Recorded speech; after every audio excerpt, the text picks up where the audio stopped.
ушул насос курганга келген двигатель да күчү. Муну былтыр мурда ошол насос ушу курулуп атканда келген. Былтыр иштеткенде бул мощносту аз болуп айдалып болгон. Муну былтыр дайра болмочу аны жүктөп кеттик. Анан былтыр муну жаңы алып келип насосун двигателин алып келип коюшкан да. Быйыл кудай ачып бергиз иштеп атат. Наркылсыз насосын алып келди. Двигатель жок турат. Ал уже Казакстандан өтпөй атат. Коронавируска өтпөй аткан эмес ал эмес двигатель. Ошо биздин акыбыз. Жаңы деген заводской деген мотор бар. Мына красканы көрүнүп беремиз. 5 ел болуп калган краскалар. Эме келет го бул? Комиссия келет да. Комиссия келгенде улам сырдап жаңыртып коюшат жакшылап. Кайра жаңы сырдап коет да. Анткени кабатта муну эмеси 5-6 сыр эмеси кабат суу өтүп кетти. Анан комиссия келерди жап-жаңы коет, заводко жалтырат коет, болду. Меня митип коет, реврелдеп айткан. Жаңыда келген реврелдеп кептелип сактап коет. О жакта тоқунан үйгө чыгарып берет. Сарга кеткенден кийин кайра суу чыгат. Буларды азыр ушул клапандарды немелерди ким сваркалап атат? Жа имарат каганбы? Ошонун эженен келип атат да, мына караңыздар, мына. Мына сброс. Жанагы мына баш өйүндөгү турбадагы суу ушунан агыш керек. Калбай алат. Бул өзү сброс болуш керек.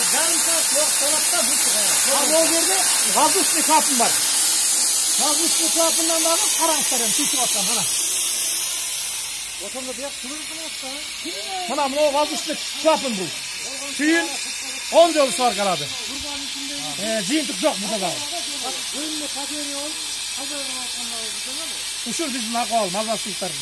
Мына өткөндөгү сваркалап кеткен мынакей. Кайра эле бүгүн иштепти келе атып атат бул жерден. Ушул күнгө чейин. Ушул күнгө чейин. 14 жыл болду. Мазар суу айылына бул насоска 29 миллион бөлүндү. Нар каламына 23 миллион бөлүндү. Ушул күнгө чейин бир бийлик тараптанбы, укук коргоо органдары тарабынан эмне чаралар көрүлдү? Эч нерсе көрүлгөн. Эч. Толку ошо карапайым эл гана жүгүрүп жүрөт. Эч жактан жыйынтык жок. Эртең бирсини келебиз, кыйратабыз деп. Мына былтыр быйыл гарантия деген. Гарантия. Огородуңарды айдай бергиле, калашты айдай бергиле. Убада беребиз, быйыл суу чыгарып беребиз деп. Быйыл суу bir айдын ичинде айдайбыз деген, 1,5 айда ичинде айдайбыз деген 86 саат гана иштеди насос. 86 саат болду. 87-90 калчу. Калган убакты 3 ай ремонтта кетип атат азыр. Силердин ошо жазында айдап алган айдооңордогу эгин тегиниңер эмне болду? Полностью 100% күйүп алды. Күйүп кетти. Күйүп кетти. Ага ким жооп берет эми? Эми ошого кимиз жооп беребиз, каттан билебиз. Акимчиликке баратабыз, иштеш фондко баратабыз. Жыйынтык жок. Мамлекеттик органдарда тиешелүү адамдар эмне деп атат?